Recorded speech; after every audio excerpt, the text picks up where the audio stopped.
তোমার বাপ মায়ের সাথে বেয়াদবি করো, তুমি যে মসজিদ ছাড়া অন্যদিকে ঘোরো, তুমি যে হারাম কাজগুলি করো, তোমার দুনিয়ার কেউ হয়তো তোমার হিসাব নেয় না, কিন্তু তাকায় দেখো ভাই, দুনিয়ার জীবন অস্থির, পরকালটায় যাওয়ার পরে যদি অস্থির হয়, আমাদের বাঁচার কোনো উপায় থাকবে না। আসসালামু আলাইকুম ওয়া রাহমাতুল্লাহি ওয়া বারাকাতুহু।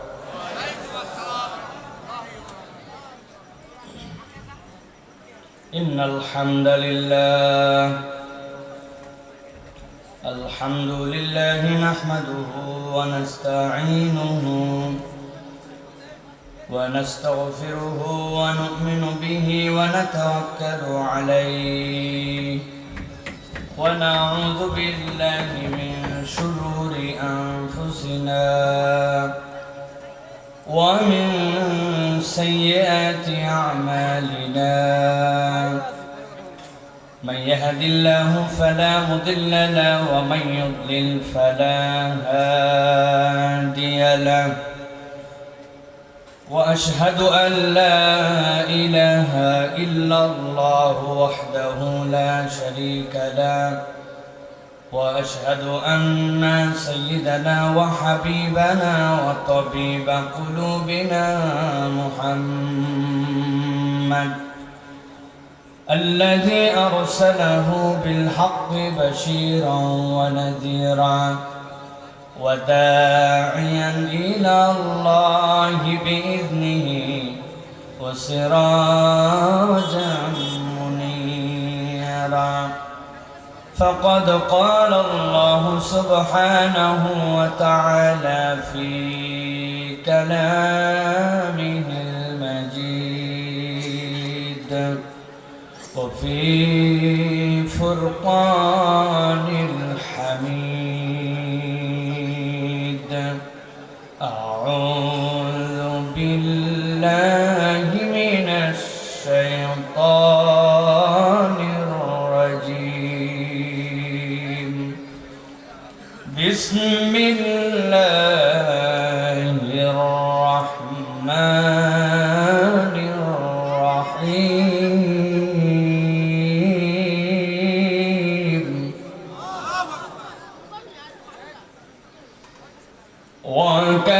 وكذلك أوحينا إليك روحا من أمرنا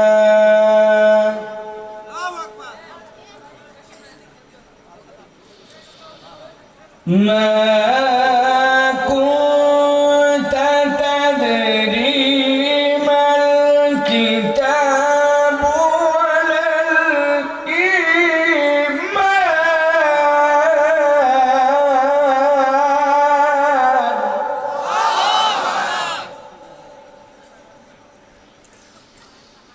ولا الإيمان ولكن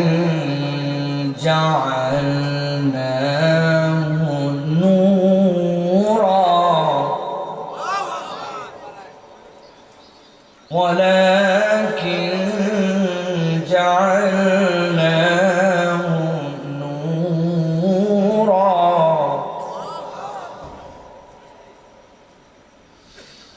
نهدي به من نشاء من عبادنا وإنك لتهدي إلى صراط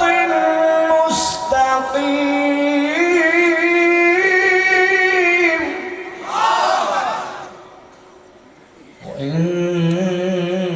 وإنك لتهدي إلى صراط مستقيم.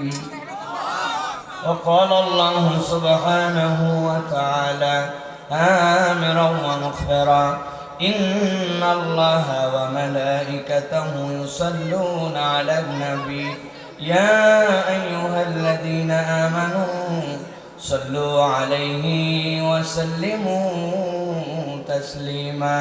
اللهم صل على محمد وعلى آل محمد كما صليت على إبراهيم وعلى آل إبراهيم إنك حميد مجيد اللهم بارك على محمد وعلى آل محمد كما باركت على إبراهيم وعلى آل إبراهيم إنك حميد مجيد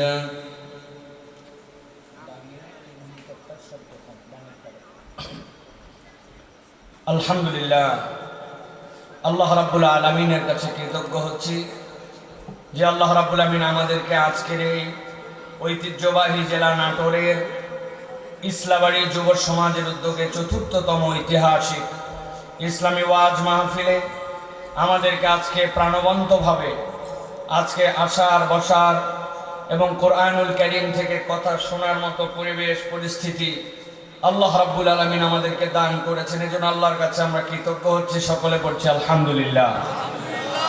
দরুদ এবং সালাম বর্ষিত হোক মানবতার মুক্তির দূত আকায়ে নামদার তাজেদারে মদিনা আপনার আমার প্রিয় রাসূল জনাবে মুহাম্মদুর রাসূলুল্লাহ সাল্লাল্লাহু আলাইহি ওয়াসাল্লামের প্রতি। আজকের এই মোবারক মাজলিসের সভাপতি, আপনাদের এই এলাকারই কৃতি সন্তান, আপনাদের অত্যন্ত আপনজন প্রিয় মানুষ জনাব আব্দুল খালেক সর্দার সাহেব। আজকে কথা বলেছেন এখানে হযরত মাওলানা রুহুল আমিন জিহাদি সাহেব। মঞ্চ উপবিষ্ট আছেন গণ্যমান্য বিভিন্ন পর্যায়ে রাজনৈতিক ব্যক্তিবর্গ, সম্মানিত উলামায়ে কেরাম, ফুজালায়ে জাম, আমার সামনে উপবিষ্ট সম্মানিত আমার মুরব্বিয়ানে কেরাম, আমার প্রিয় তরুণ যুবকেরা, স্নেহের ছোটরা, আলাদা প্যান্ডেলে জায়গা হচ্ছে না, অসংখ্য অজস্র আমার মা এবং বোনেরা, সকলকে একবার সালাম দিয়েছি। আরো একবার আপনাদের কাছে দোয়া পাওয়া এবং করার আশায় সালাম নিবেদন করি। আসসালামু আলাইকুম ওয়া রাহমাতুল্লাহ। আমার ইসলামবাড়ির ভাইয়েরা কেমন আছেন আপনারা? দিল থেকে বলেন কেমন আছেন আপনারা? ভালো আছেন আপনারা? প্রিয় ভাইয়েরা, আল্লাহ রাব্বুল আমিন আমাদেরকেও ভালো রেখে আপনাদের মাঝে কথা বলার জন্য আসার তৌফিক দিয়েছেন, এর জন্য আমরাও পড়ছি আলহামদুলিল্লাহ। প্রিয় ভাইয়েরা, দরুদ এবং সালাম বর্ষিত হোক মানবতার মহান মুক্তির দূত আপনার আমার প্রিয় রাসূল জনাবে মুহাম্মদুর রাসূলুল্লাহ সাল্লাল্লাহু আলাইহি ওয়াসাল্লামের প্রতি। প্রিয় ভাইয়েরা, আমরা এই যে কোরআনুল কারীম থেকে কথা শোনার জন্য এরকম প্রাণবন্ত আয়োজনে আমরা হাজির হয়ে গেলাম। আমরা এক সময় দেখেছিলাম উপরে উপরে বলে ইসলাম, উপরে উপরে পরিচয় দেয় মুসলমান, কিন্তু কোরআনুল কারীমের মাহফিল করতে গেলে এতে বাধা আসতো। এটার জন্য অনুমতি নিতে নিতে মাহফিল কমিটির জুতার তলা খোয়ায় যেত। আমাদেরকে অনেক লোকেরা নসিহত করে, বড় বড় পরামর্শ দেয়, বলে এত লাখ লাখ টাকা খরচ করে মাহফিল আয়োজন করেন, বক্তাদের পিছে হাজার হাজার টাকা ঢালেন, প্যান্ডেল করতে লাখ লাখ টাকা খরচ করেন, এই সকল ওয়াজ মাহফিল করে লাভ কি? এত দরকার কি? বলে কিনা? আমি শুধু একটা কথা তাদের কাছে বলতে চাই, লাভ লসের হিসাব যদি আপনি বুঝে নিতে চান, আপনার সাথে আমি যে কোনো ময়দানে ডিবেট করতে রাজি আছি, বিতর্ক করতে রাজি আছি, কিন্তু আমি বিতর্কের ঊর্ধ্বে উঠে একটা কথাই কেবল বলতে চাই, লাভ আছে কি না আছে এটা বুঝতে যদি চান তাহলে দেখবেন কোরআনের মাহফিল করলে এক দলের গা জ্বলে, নাস্তিকদের গা জ্বলে, ইসলামের বিপক্ষের লোকের গা জ্বলে, অনেকে মাহফিল করতে দিতে চায় না। যদি কোরআনের মাহফিল করে লাভ নাই হতো তাহলে ইসলামের বিপক্ষের শক্তির গা জ্বলে কেন? কাজ জ্বলে মানে আপনাকে বুঝতে হবে কাজ কিছু হয়। আপনার পুরা গায়ের মধ্যে কিচ্ছু নাই, পানি দেন, লবণই দেন, আর ঘাসই লাগুক আর বালুই লাগুক, কিছুই হয় না, ঝাড়া দিলেন পড়ে গেল। কিন্তু যেই জায়গায় একটুখানি কাটা, ওই জায়গায় যদি একটু মাটি লাগে তাও জ্বলে, ওই জায়গায় যদি একটু ডেটল লাগে তাও জ্বলে, সাবান দেওয়ার সময় সাবান দিলে ওই জায়গায় জ্বলে। তার মানে কাটা জায়গাতেই জ্বলে। মাহফিল হয় বলে তাদের জ্বলে, তার মানে মাহফিল তাদের অন্তরের মধ্যে মলম লাগায়, ঠিক না? কিন্তু একদল আমাদেরকে নসিহত করেন, আছে না ভাই? আরেক দল আবার এগুলো মাহফিল হলেও আসতে পারে না, তারা আবার বাইরে ঘোরাফেরা করে, বাড়িতে বলে আসছে আম্মা জলসা যাচ্ছি, কিন্তু ওই জলসায় আসে নাই, ওই বন্ধু বান্ধব নিয়ে 5 জন মিলে বিড়ি খাওয়ার জলসা করতেছে। আছে কিনা? তুমি এখন পর্যন্ত মাহফিলের দাম বোঝো নাই, ইজ্জত দাও নাই। তুমি তোমার তকদিরকে নিজে হাতে নষ্ট করতেছ। বছরে একদিন মাত্র আয়োজন হয়, এখানে হাজার হাজার মানুষ, যাদের হাতে অ্যান্ড্রয়েড ফোন আছে, যাদের সম্মান আছে, সময়ের দাম আছে, ব্যক্তিত্ব আছে, শিক্ষা আছে, মাটিতে এসে বসে গেছে। আর তুমি এমন কি ভিআইপি হইছো, আশপাশে ঘুরে বেড়াও, ওয়াজে আসতে পারো না, তোমার কপাল পুড়ে গেছে, ঠিক কিনা? মা বোনেরা ওয়াজ শুনতেছে। আমি আপনাদের কাছে জিজ্ঞাসা করি, নাটোর অঞ্চলে মাটির চুলা আছে না? কথা বলেন কিন্তু আছে কিনা? আর ওই যে যারা চাদর বিছানোর দায়িত্ব আসো, চুপ চুপ করে তিনজন মিলে একটা কার্পেট নিবা, এই সামনের যে একটা লাইন আছে এই লাইনে বিছায় রাখবা। কেউ বসবে না এখন, কিন্তু জায়গা মতো সময় মতো এই যে কাজে লাগাবো। কেউ কোনো কথা বলবে না, একদম চুপচাপ। যারা স্বেচ্ছাসেবকের দায়িত্ব আসো, একটা দুইটা ওইখান থেকে নিবা, নিয়ে সামনের জায়গা বসাবো। কোনো কথা হবে না, একটা পায়ের শব্দ হবে না, কেউ বুঝতে পারবে না। 5 জন মাত্র, 5। নাটোর অঞ্চলে আপনাদের ভাই মাটির চুলা আছে ভাই? এই মাটির চুলাতে যখন মায়েরা চুলা ধরানোর আগে চিন্তা করে ম্যাচের কাঠি দিয়ে খের দিয়ে যদি বারবার ধরায় তাহলে অনেক ম্যাচের কাঠি নষ্ট হয়। এই জন্য বুদ্ধি করে মা বোনেরা দেখবেন ওই চুলার পাশে একটা লম্পু বাতি রাখে, কুপি বাতি। নাটোরে কি বলে ভাই? কুপি বলে, বাতি বলে। এখন একটা বাতি পাশে নিয়ে আস্তে করে ম্যাচটা একটা ঠোকা দিয়া জ্বলাই দিয়েছে। জ্বলানোর পরে দেখে কি উপর দিয়ে খালি লাল লাল লাল লাল আলো মারে, আবার মাঝে মাঝে দেখে একটু ধোঁয়া মারে। খানিকক্ষণ পরে জ্বলার পরে দেখে একটু দপ দপ দপ দপ দপ দপ করে। বুঝে থাকলে বলেন তো ভাই, ওই মহিলা আস্তে করে কুপি বাতিটা তুলছে, তুলে একটু কানের কাছে নিয়ে ঝোঁকা দিছে, দিয়ে চিন্তা করছে যা ভাবছিলাম তাই। কুপি দপ দপ করে, কুপি লাল আলো মারে, কুপি ধোঁয়া মারে, ঠিক মতো জ্বলতে চায় না। বুঝে থাকলে উত্তর দিবেন, এই যে লাল আলো মারে আর কুপি যে দপ দপ করে, কুপির ভিতরে কি নাই? ওই যে পেছনে যারা আছেন তারা আমাদের সাথে না, তাই তো? আমাদের সাথে আপনারা তো। কুপির ভিতরে কি নাই? জি না, বলেন কুপির ভিতরে কেরোসিন নাই। কি নাই? আরো সহজ করে বোঝার জন্য বলে দেয়, কুপির ভিতরে মাল নাই। কি নাই? সেইটা দিয়ে জ্বলানো লাগে, ওটাই তো মাল। এখন কুপির ভিতরে ওই মাল নাই জন্য কুপি দপ দপ করে। চিন্তা করছে যা আছে কপালে, পোলটার একটু টান দে। পোলটা টান দিয়ে যদি তুলে খানিকক্ষণ দেয়, আগে যাও জ্বলতো, আস্তে আস্তে পোলটা পুড়ে ওই কুপি বাতির পোলটাও শেষ। কথা বলেন। আল্লাহ বলছেন, ওয়া ইযা তুলিয়াত আলাইহিম আয়াতুহু যাদাতহুম ঈমানা ওয়া আলা রাব্বিহিম ইয়াতাওয়াক্কালুন। যাদের অন্তরের ভিতরে ঈমানের বাতি আছে, কোরআনের মহব্বত আছে, আল্লাহর প্রতি ভালোবাসা আছে, তাদের কাছে যখন কোরআনের আয়াত তেলাওয়াত করা হয়, আল্লাহ বলছেন তাদের ঈমানকে আল্লাহ বাড়ায় দেন। কত দূর পর্যন্ত বাড়ে? আল্লাহ বলছেন আলা রাব্বিহিম ইয়াতাওয়াক্কালুন। বাড়তে বাড়তে ওই বান্দা আল্লাহ ছাড়া কারো প্রতি ভরসা করে না। অতএব যার অন্তরে ঈমানের নূর আছে, তারাই কেবল কোরআনের পক্ষে থাকতে পারে। আর ঈমানের নূর না থাকলে কোরআনের মাহফিলে আসা যায় না, থাকা যায় না, পক্ষ নেওয়া যায় না, ঠিক কি না? নামে মুসলমানের অভাব নাই। ফজরের পরে যায় নামাজ খুঁজে, রাত্রেবেলা 70 রাকাত তাহাজ্জুদ পড়ে। আবার মুসলমান আলেম ওলামাদেরকে মিথ্যা মামলায় ফাঁসায়, ভুয়া মামলায় ফাঁসি দেয়, বিরোধী দলকে দমন করে, কথায় কথায় গুলি মারে, আবার বলে রক্ত মাখায় অভিনয় করিতেছিল। এইরকম মুসলমান আমাদের দেশে আছে কিনা? কথা বলবেন না, আছে কিনা? ওই রকম মুসলমান যেরকম ছিল, এখনো কতগুলো ওর কম মুনাফিক মার্কা মুসলমান আছে, এইগুলা কথা সহ্য করতে পারে না, ভিতরে ভিতরে জ্বলে। আছে কিনা? আর আবার সবল দেওয়ার জন্য ফসফস করে। আমরা বলেছি সাপ থাকবে, কিন্তু সাপের 20 দাঁত থাকবে না। 20 দাঁত ভেঙে দেওয়া হবে, 20 দাঁত অন্যায় করে ভাঙা হবে না। প্রতিটি অন্যায় যারা করেছে, ওই অন্যায়ের উপযুক্ত বিচার করে তাদের আইনের আওতায় আনতে হবে, ঠিক কিনা? এই কোরআনুল কারীম, যেই কোরআনুল কারীম শোনার জন্য আসছেন, ওই মানুষগুলোকে আল্লাহ রাব্বুল আলামিন বলছেন, কোরআন শোনার জন্য যে আসলে এই কোরআন মনে করো না তোমার কোনো কল্যাণ দিবে না, তোমার কোনো ফায়দা দিবে না। আল্লাহ বলছেন দুনিয়ার মানুষ বিশ্বাস করে নাও, যেই কোরআনের পক্ষে তুমি আছো, যেই কোরআনকে তুমি ভালোবেসে গ্রহণ করে নিয়েছো, ঠান্ডা বিছানা যেটা তোমার বাড়িতে কেউ বিছায় দিলে তুমি বসতে না, কিন্তু ওই রকম একটা পলিথিনের উপরে এসে তুমি বসে গেছো। রব্বুল আমিন বলছেন, নবী জানায় রাখেন কিয়ামত পর্যন্ত এই শ্রেণীর মানুষের জন্য কোরআন কমসে কম 4টা উপকার দিবে।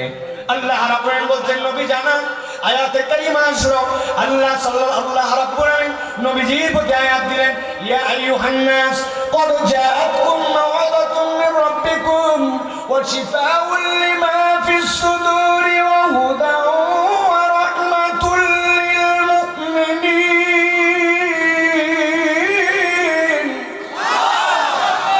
আল্লাহ রাব্বুল আমিন বললেন, ও আমার হাবিব, আপনি জানাই দেন, এই কোরআনুল কারীম যদি তাদেরকে কিছু না দেন, তারপরেও তাদের জন্য 4টা কল্যাণ দিবে।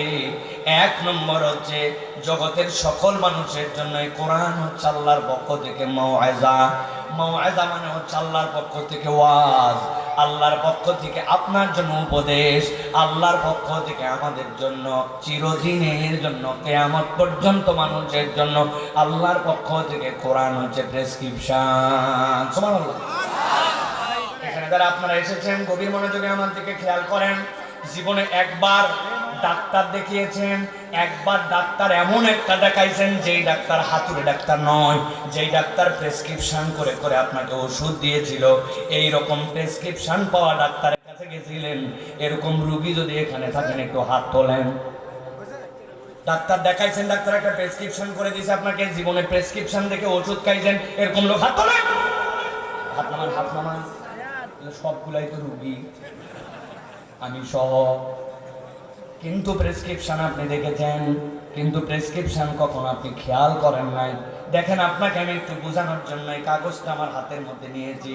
আপনি ডাক্তারের কাছে গেছিলেন, যাওয়ার পর একটা প্রেসক্রিপশন দেখছেন, প্রেসক্রিপশনের উপরের দিকে হয়তো বা দাগ অথবা ভাঁজ, ওই ভাঁজের মধ্যে ডাক্তারের নাম লেখা থাকে বাংলা ইংরেজিতে, এরপরে পাশ দিয়ে একটা দাগ দেওয়া থাকে, ওই পাশ দিয়ে একটা চিহ্ন বা দাগ দেওয়া থাকে, ওই নিচে আপনার বরাবর নাম লেখা আছে, বয়স লেখা আছে, আপনার ওজন লেখা আছে।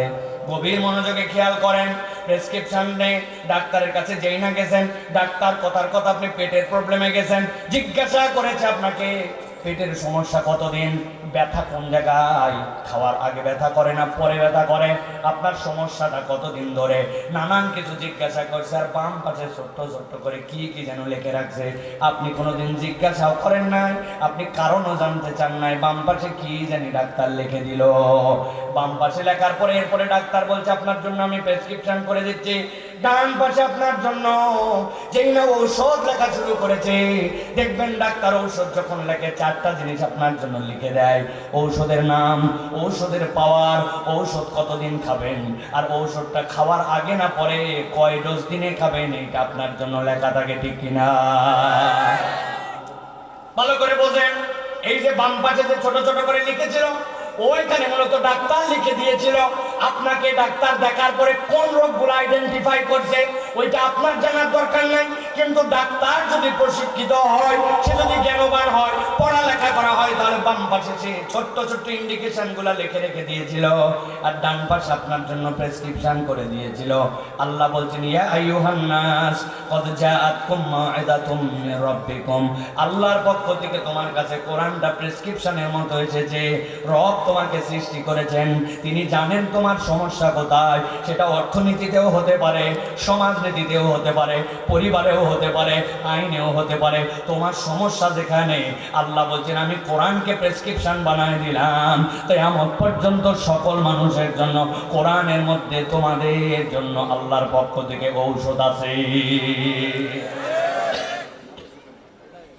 একজন মুরব্বী দাঁড় হয়ে গেছে এখান থেকে, বাবাজি আর বলো না, ডান হাতের এই জায়গাটার ব্যথা আমার 2 মাস হলো ভালো হয় না, আর কোমরের এই জায়গায় একটা চুলকানি, ওই চুলকানিতে চুলকাতে চুলকাতে আমার অবস্থা খারাপ। হাইরে সাদের চুলকানি, চুলকায় রাজা, চুলকায় রানী, চুলকায় বাড়ির চাকরানি। হুজুর তাড়াতাড়ি বলছেন আপনি কোরআন থেকে নাকি প্রেসক্রিপশন চুলকানির ওষুধ দেন, আর ঘাড়ের ব্যথা 2টা সারাই দিয়ে তারপরে যাবেন, ভক্কর চক্কর আলাপ করে যাওয়া যাবে না। কেউ যদি বলে তাহলে কোরআন থেকে তার জন্য উত্তর কি? আমি উত্তর দেই নাই, রব্বুল আলামিন উত্তর দিচ্ছেন। বান্দা, কোরআন তোমার জন্য মাউইজা, তবে আমি রব তোমাকে বললাম কোরআন সব কিছুর জন্য ডাক্তারি নয়। আমি আল্লাহ তোমাকে জানালাম কদ জাআতকুম মাউইজাতুম মির রাব্বিকুম ওয়া শিফাউল লিমা ফিস সুদূর। কোরআন সব জায়গায় ডাক্তারি করবে না।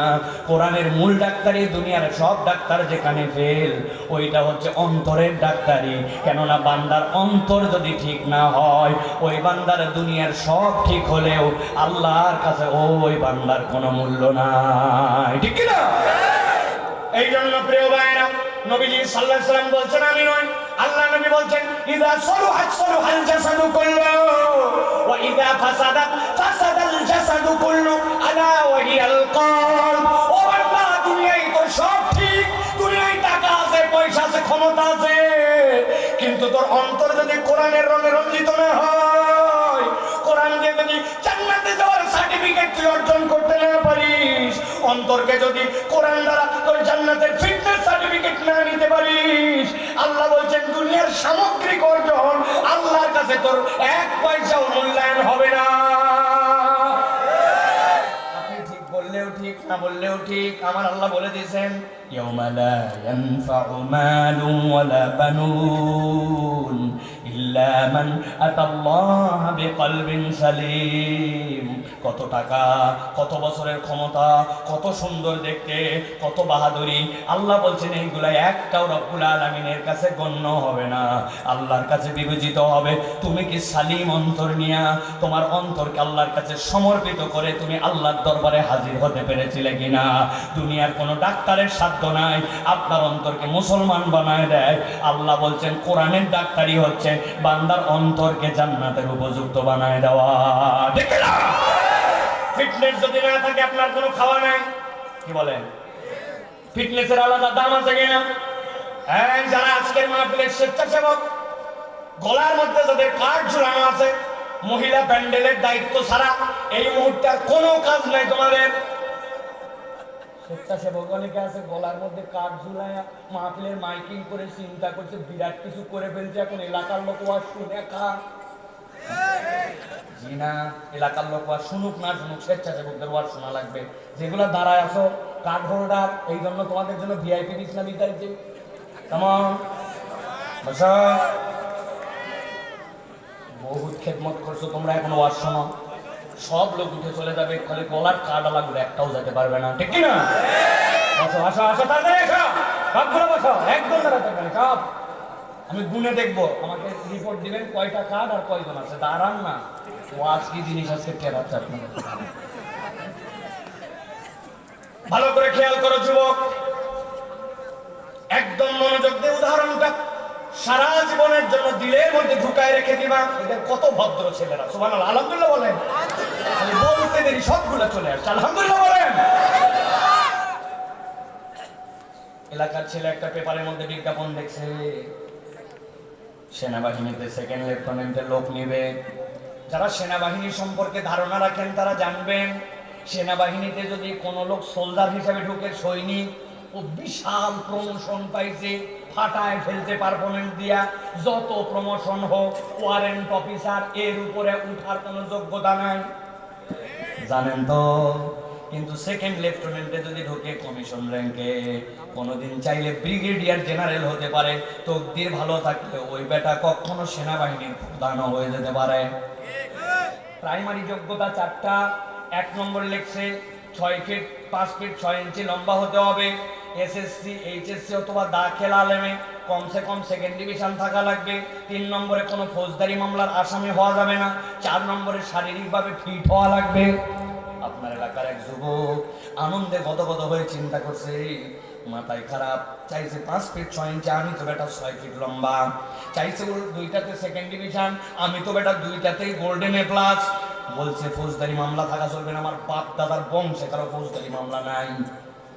আর দেখতে শুনতে আমার এলাকায় আমার থেকে কোনো হ্যান্ডসাম কোনো ছেলেই নাই। চিন্তা করছে আবেদন দিয়ে দেয়, আবেদন জমা দিয়ে দিছে। সাভার ঢাকা ক্যান্টনমেন্ট থেকে রিপোর্ট আসছে, অমুক দিন তুমি ক্যান্টনমেন্টে প্রাথমিক পরীক্ষার জন্য আসো, এরপরে তোমার সেকেন্ড স্টেপের পরীক্ষা হবে, তবে প্রাথমিক নির্বাচনের জন্য তোমাকে বিবেচনা করা হয়েছে। ওই ছেলে এলাকার থেকে দোয়া নিয়ে, থানার থেকে ক্লিয়ারেন্স নিয়ে চলে গেছে ঢাকাতে। যাওয়ার পরে বলছে দেখি তোমার অ্যাডমিট দেখি, ও স্যারের সাথে মিলছে, সব ঠিক আছে, ওকে যাও। এরপরে বলতে যাও তোমার কাগজ দেখাও, এসএসসি আর এইচএসসির কাগজ দেখে সেকেন্ড ডিভিশন চাইছে, বেটা ফার্স্ট ডিভিশন, ওকে। এবার যাও সামনে, দেখো ওই বাঁশের থেকে এই বাঁশ পর্যন্ত একটা দড়ি বান্ধা আছে, 5 ফিট 6 ইঞ্চি লম্বার মাপ আছে ওই জায়গায়, খালি পায়ে ওই জায়গায় মাপ লাগা। ওই বেটা যখন মাপ দিতে গেছে, এই বেটা তো 6 ফিট লম্বা নাকের এই জায়গায় বাইরে গেছে। বলছে ব্যাক করলে এত লম্বা, নিচ দিয়ে যা, নিচ দিয়ে গেছে। যাওয়ার পরে এরপরে থানা ক্লিয়ারেন্স সব দেখে দেখে বলছে এবার খালি গাও হয়ে যাও। খালি গা হওয়ার পরে বলছে হাত দুটার সামনের দিকে সোজা করো। ওই বেটা হাত দুটার সামনের দিকে যেই না সোজা করো বলছে, ডান হাতটা টন টন সোজা, কিন্তু বাম হাতের 4 আঙ্গুলের মাথাটা একটুখানি বাঁকা। যেই না বাম হাতের 4 আঙ্গুলের মাথা বাঁকা দেখছে, যেই বেটা ইন্সপেক্টর বলছে এই বাম হাতে মাথা সোজা কর, সোজা কর, সবগুলো সোজা করতে বলা হয়েছে। ওর মাথা নিচু করে বলছে স্যার আমার বাম হাতের যে 4 আঙ্গুলটা দেখতেছেন বাঁকা, এইটা চাইলেও সোজা করা যাবে না, জন্মের থেকে আমার এই হাড্ডিগুলো একটু বাঁকা। নাটোরের লোক বুঝতে থাকলে বলেন, ও বইটাতে গোল্ডেন এ প্লাস, 6 ফিট লম্বা, বুকটা তার 38 ইঞ্চি, এলাকার মধ্যে তার থেকে সুন্দর ছেলে নাই। কিন্তু হাত দুটা সোজা করতে বলার পরে বাম হাতের 4 আঙ্গুলের মাথা যদি একটু ভাঁজ থাকে, ওই লোকটাকে কি সেনাবাহিনীর কমিশন র্যাঙ্কে সুযোগ দিবে? যারা বললেন নাই, বোঝেন নাই, ওই ছেলেটাকে সুযোগ দেবে? আমার আল্লাহ রাব্বুল আলামিন বলছেন قد جاءتكم موعظة من ربكم وشفاء لما في الصدور وهدى ورحمة للمؤمنين। এই দুনিয়ার মানুষ, আমি রব্বুল আলামিন কোরআনকে তোমাদের জন্য প্রেসক্রিপশন বললাম, তবে কোরআন তোমার সব জায়গার জন্য ডাক্তারি নয়। কোরআন তোমার দিল বানাই দিবে, এমন দিল বানাবে, এমন সমাজ বানাবে, ওই দিল আর ওই সমাজটা জান্নাতের রাস্তাকে তোমাদের জন্য সুগম করে দিবে। 3 নম্বরে আল্লাহ বলছেন এই কোরআন হচ্ছে তোমাদের জন্য হুদা। হুদা মানে হচ্ছে তোমাদের জন্য পথ প্রদর্শন, হুদা মানে হচ্ছে তোমাদের জন্য আলো। কেমন আলো?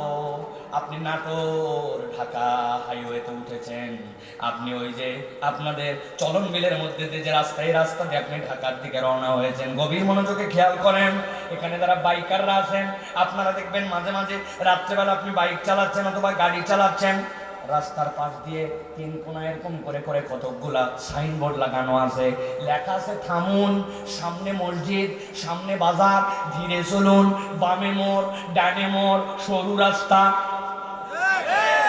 আবার কত জায়গায় কিচ্ছু লেখা নাই, এরকম করে কেবল তীর চিহ্ন দেওয়া আছে 1 2 3 4 এরকম করে। রাত্রেবেলা আপনি চলতে চলতে যেই না আপনার হেডলাইটের ডিপারটা ওর মধ্যে মারছেন, জল জল করে ওইটা জ্বলে ওঠে। জিজ্ঞাসা করি বলেন তো ওর ভিতরে কি লাইট আছে? ওর ভিতরে কি আলো ঢুকানো আছে? ওইটা হচ্ছে একটা রিফ্লেক্টর স্টিকার। আপনার যখন প্রয়োজন পড়ছে, আমরা রাত্রে বিরাট ঘুরে বেড়াই, আমরা জানি রাস্তার মধ্যে ওই সাদা দাগের দাম কত, এই চিহ্নগুলার দাম কত। এমন কুয়াশা হয় গাড়ি 20 কিলোমিটারেও চালানো যায় না, তখন ওই চিহ্নগুলো আমাদেরকে কেমন উপকার দেয়। আল্লাহ বলছেন এই কোরআন হচ্ছে তোমার জন্য মাওয়াইজা, কোরআন হচ্ছে তোমার জন্য অন্তরের ডাক্তারি। এমন ডাক্তারি বান্দা বিশ্বাস করে নে, এই কোরআন হচ্ছে তোর জন্য হুদা তথা আলো। তোর যেখানে যে থামা লাগবে, যেই পর্যন্ত যেতে পারবি, কার সাথে দেখা করতে পারবি, কার সাথে দেখা করতে পারবি না, ব্যবসাতে তুই কোন পর্যন্ত যে বিনিয়োগ করতে পারবি, কোথায় তুই আটকাতে পারবি, কতদিন পর্যন্ত মালগুলাকে তুই গুদামজাত করতে পারবি, কতদিনের মধ্যে ছেড়ে দিতে হবে। আল্লাহ বলছেন তোর জীবনের যেখানে আলোর প্রয়োজন, অন্তর যদি একবার কোরআন দিয়ে তৈরি হয়ে যায়, ওইটা তোমাকে ফোকাস করে করে পথ দেখাবে। তবে এই পথ দুনিয়ায় দেখাই শেষ করবে না, জান্নাতে নেওয়ার পরে কোরআন তোমার থেকে বিচ্ছিন্ন হবে। আল্লাহ কোরআনে বলছেন সর্বশেষ রাহমাতুল লিল মুমিনিন। আমি অফার দিচ্ছি, আমি অফার দিচ্ছি। প্রথমে বলেছি নাস, শেষে বলেছি মুমিন। আল্লাহ বলতেন এই কোরআন ইমানদারদের জন্য এত কল্যাণ দিবে। নবী বলছেন এই যে আপনারা বসে আছেন, জান্নাতে যাওয়ার পর এক জান্নাতি আর এক জান্নাতিকে জিজ্ঞাসা করবে, জান্নাতের এত উপরে চলে গেলে, একসাথেই তো চলাফেরা করছি, একই জান্নাতে তোমার ভিআইপি অবস্থান, কি ব্যাপার? ভিআইপি অবস্থান একই জান্নাতেও আলাদা হতে পারে। আপনারটাও বাথরুম, আবার আরেকজন ইটালিয়ান টাইলস লাগাইছে, ওইটাও বাথরুম। দুই বাথরুম কি একই বাথরুম? একটা ফ্ল্যাট ওটা 700 স্কোয়ার ফিট, আরেকটা ফ্ল্যাট 7.5 স্কোয়ার ফিট, দুটাই তো ফ্ল্যাট, কিন্তু দুটা কি একই ফ্ল্যাট? আপনাদের গুরুদাসপুর নাটোরেও একটা হোটেল আছে যেটাতে 25 টাকা দিলে রাত্রে থাকা যায়, আবার সেরাটনও হোটেল, ওটা আবার 25,000-এর নিচে ঢোকাই যায় না, আছে কি না? বোঝানোর জন্য বললাম, ভালো করে বোঝেন। জান্নাতে ঢোকার পরে বলবে তোমার এত মর্যাদা কেমনে? আল্লাহর নবী বলছেন ওই মানুষেরা বলবে দুনিয়ায় আমার তেমন কোনো আমল ছিল না, ফরজ ইবাদত করার পরে মাজালিসুর যেখানে জিকির হতো, আল্লাহর কথা যেখানে হতো, আমার মনের অশান্তি, আমার নানান ব্যস্ততার পরেও আমি কোরআনের হালাকায় বসেছি, হাদিসের হালাকায় বসেছি, মাজালিসুর জিকিরে বসেছি, আল্লাহ ওই আমল এত পছন্দ করেছেন, ওই ইবাদত কবুল করে নিয়ে আমার জান্নাতের মর্যাদা বাড়ায় দিয়েছে। আল্লাহ বলছেন রাহমাতুল লিল মুমিনিন, আল্লাহর পক্ষ থেকে কোরআনকে পাওয়ার দিয়ে দেওয়া হবে। কোরআন ইমানদারের হয়ে ঝগড়া লাগায় দিবে, আল্লাহই তাকে পাওয়ার দিবেন। ওই ঝগড়া করে করে জান্নাতে ঢুকানোর আগ পর্যন্ত ইমানদারের থেকে কোরআন বিচ্ছিন্ন হবে না। সুবহানাল্লাহ।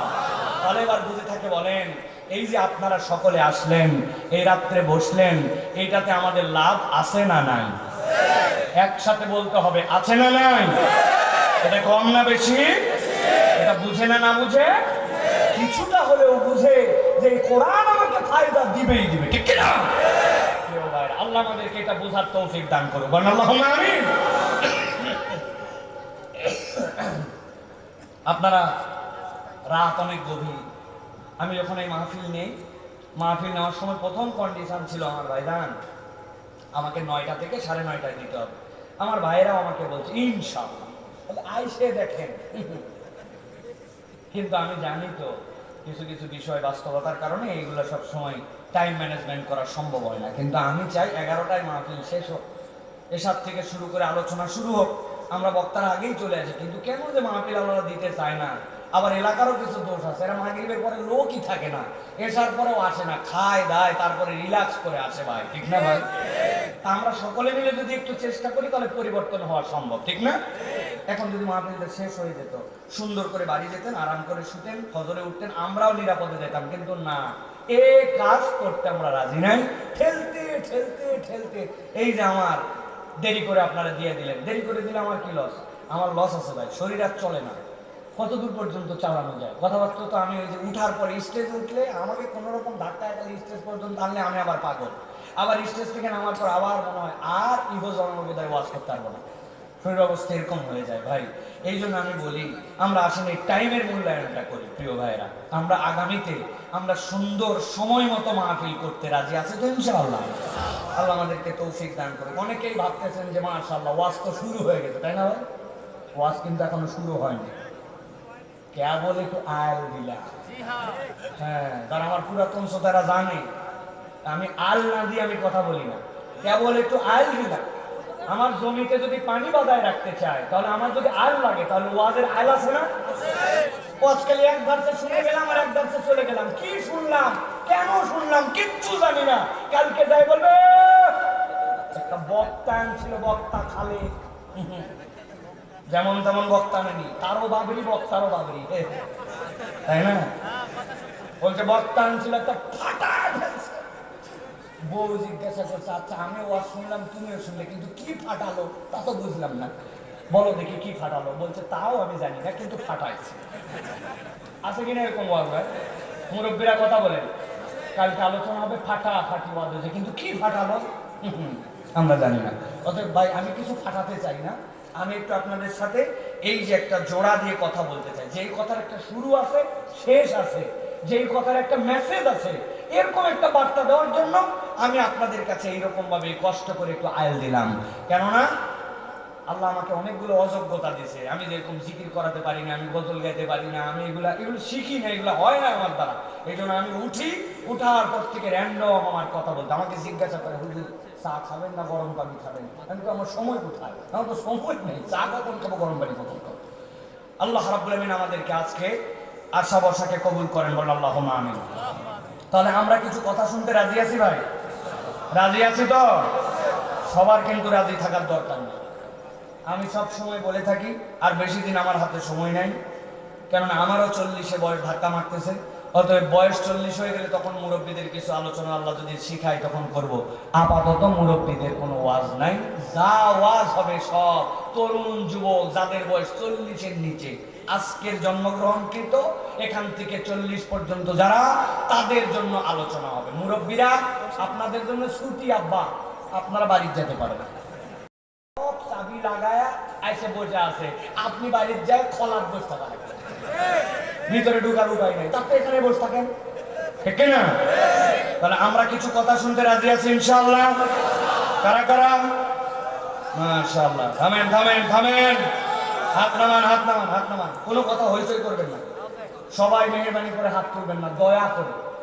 আমি আপনাদের কাছে একটা অনুরোধ দিলাম, সবাই হাত উঠাবেন না। যাদের হাতের মধ্যে মোবাইলের ঘাটতি আছে, গিরিজে প্রবলেম, গিয়ার ওয়েল কমে গেছে, এইগুলো লোকের হাতে উঠানোর দরকার না। আমি আপনাকে বলবো হাত সোজা করেন, আপনি আবার কতগুলো সাবরের ভিতরে দিয়ে উঠে, এইগুলো লোকের হাত উঠাবেন। মোবাইল টোবাইল যদি ঠিক থাকে, গিরিজ টিরিজ যদি ঠিক থাকে, আর আল্লাহ যদি এটা তৌফিক দেয়, কেবল তারা উঠাবেন প্লিজ, বাকি আপনারা হাত উঠাবেন না। এবার হাতটা একটু সোজা করে হাত তোলেন, হ্যাঁ শক্ত করেন, শক্ত করছেন হাত, আরেকবার হাত নামাবেন, লাস্ট কষ্ট দিব একটা, হাত নামান। এবার হাতটা সোজা করে তুলে ডানে বামে একটু তাকায় দেখে নিব যে কারা কারা হাতটা উঠাতে পারেন নাই। যৌক্তিক কারণ হলে বা, কিন্তু অযৌক্তিক কারণে হাত না উঠলে আমরা চেহারাটা জাস্ট খালি দেখে নিব ইনশাআল্লাহ, ঠিক আছে না? রেডি না সবাই? রেডি সবাই? দেখে এবার হাতটা সোজা করে তোলেন, হ্যাঁ কাছে দূরে সামনে পিছনে যারা মাহফিলে আছেন সকলে হাত সোজা করতেন। এবার একটু পিছনে টানা দেন জোরে, এবার একটু সামনে দেন, এবার একটু আবার সোজা করেন, এবার ডানে দেন জোরে, এবার একটু বামে দেন, মাশাআল্লাহ। এবার হাতটা সোজা করেন, গলাটা পরিষ্কার করেন, সবাই মিলে। গলা পরিষ্কার করার একটা আর্ট, গলা পরিষ্কার করার একটা সৌন্দর্য আছে, সুন্দর করে আমার সোজা শক্ত করেন। এবার এবার হাতটা নড়াচড়া দেন, নড়াচড়া, মাশাআল্লাহ। ওই যে দুইজন দিচ্ছে না, কি ব্যাপার? কালো গেঞ্জির মুখের মধ্যে বুকের মধ্যে লাল সাদা স্টাইল দেখতে পাচ্ছি, কিন্তু অন্ধকারের মধ্যে আমি সোজা করো। এই দুই পিচ্ছি কি সমস্যা? ওই চেয়ারের পাশে ওই দুটা সোজা করো, সোজা সোজা, হ্যাঁ। এবার নড়াচড়া দেন, দিচ্ছেন সবাই? মাশাআল্লাহ। শক্ত করেন, এবার শক্ত করছেন, এবার বুক বরাবর না নেই বরাবর। এবার আমরা একটা ইতিহাস তৈরি করবো ইনশাআল্লাহ। ইসলামবাড়ির ইতিহাসে যত মাহফিল হয়েছে আর আপনি যত মাহফিলে গেছেন, আজকে আল্লাহর জন্য একটা ফাটাফাটি তাকবীর দিতে হবে। রেডি আছেন সবাই? পারবেন ইনশাআল্লাহ? যারা পারবেন বলেন আল্লাহুম্মা আমিন, যারা পারবেন না বলেন আল্লাহুম্মা আমিন। সলিড লোক আগেই বলে দিতে পারবেন, আছে আছে, সারা দেশের কোন লোক আছে ভাই? গত কয়েকদিন আগে দিনাজপুরে ছিলাম, আমি মাঝে মাঝে পাম্পটি কম দেই, কিন্তু দেখলাম রাত গভীর হয়ে গেছে, হাজার হাজার লোক, এই মানুষগুলোকে একটু উৎসাহ দেয়। এই জন্য বললাম একটা তাকবীর দিতে হবে আল্লাহর জন্য, বাংলাদেশের ইসলামের পক্ষে, কোরআনের পক্ষে, ইমান জাগানিয়া দিল থেকে জীবনে আল্লাহ রাব্বুল আমিন যে শক্তি দিয়েছে, সর্বশক্তি দিয়ে এই সকল আমি এবার স্লোগান দিছি লিল্লাহি তাকবীর। সামনে এক মুরব্বী ছিল, উত্তর দিছে আল্লাহ। ওই দিন থেকে আমি সিদ্ধান্ত নিয়েছি পাম দিয়া কাম হবে না, ঠিক কিনা ভাই? পাম দিয়ে কাম হবে? আপনার যদি দিল থেকে না আসে, পাম দিয়ে কাজ হবে ভাই? পাম দিয়ে কাজ হবে না ভাই, এটা দিল থেকে আসতে হবে। দিল থেকে যদি আসে তাহলে আল্লাহর নামটা জোরে করে দেওয়া যায়, ঠিক কিনা? এখানে অনেক মুরব্বী আছে, আপনি যতই পাম দেন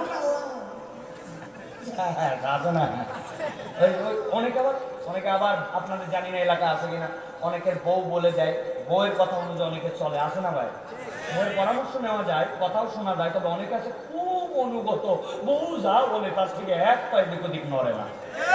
বউয়ের কথায় মাকে কষ্ট দেয়, বউয়ের কথায় বাপকে কষ্ট দেয়, জন্মদাতা পিতা মাতাকে বউয়ের কথায় উঠায় বসা, আছে না এরকম? এক রাজা নাকি বলছে, যারা যারা বইয়ের কথা শোনো আমার এখানে সবাই দিত, আর যারা বইয়ের কথা শোনো না একদিক, সবগুলা লোক বইয়ের কথা শুনে এইদিকে এক হয়েছে। রাজার তো মাথায় খারাপ, পরে দেখে একটা থুতথুরা বুড়া এইখানে বাম দিকে গেছে, ওই বইয়ের কথা শুনে না। রাজা বলছি, ইজ্জত বাঁচাইছো বাবা তুমি, তোমাদের কথা পরে শুনে, তবে আগে মুরব্বীর কথা শুনে। মুরব্বী কোন সাহসের বলে তুমি একা একদিকে হলে?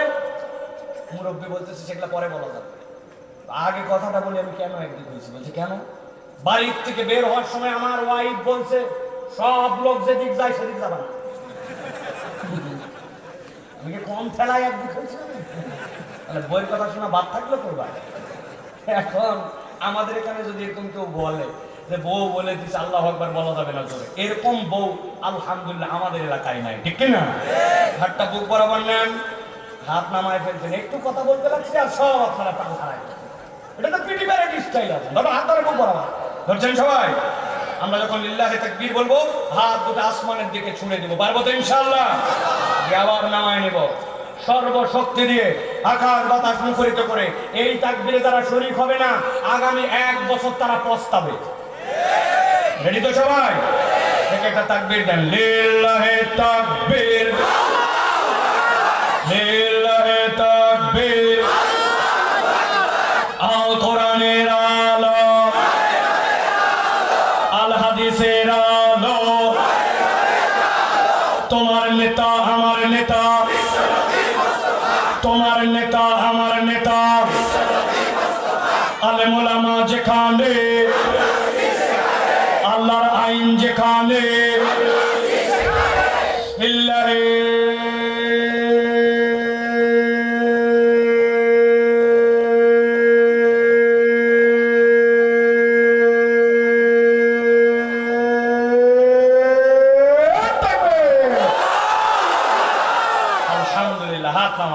আলহামদুলিল্লাহ বলেন। শয়তান আসে যেগুলাকে একটু একটু বলতেছিল থাক উঠে যায়, হয়েছে অনেকক্ষণ, আর শয়তান কাবু করতে পারে না, ঠিক কিনা? কারণ আল্লাহু আকবার স্লোগান শয়তান পছন্দ করে না, ঠিক কিনা?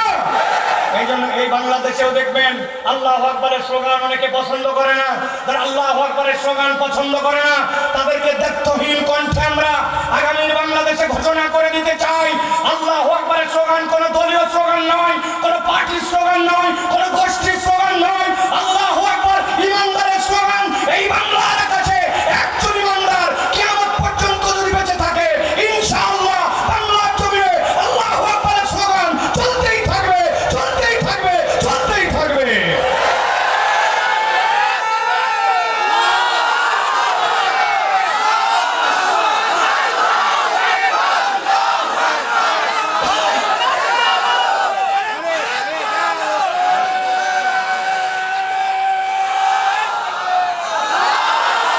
আলহামদুলিল্লাহ, আগামীর বাংলাদেশ ইনশাআল্লাহ ইসলামের বাংলাদেশ, আগামীর বাংলাদেশ আলেম ওলামার বাংলাদেশ, আগামীর বাংলাদেশ বৈষম্যহীন বাংলাদেশ, আগামীর বাংলাদেশ তরুণদের বাংলাদেশ, আগামীর বাংলাদেশ যুবকদের বাংলাদেশ।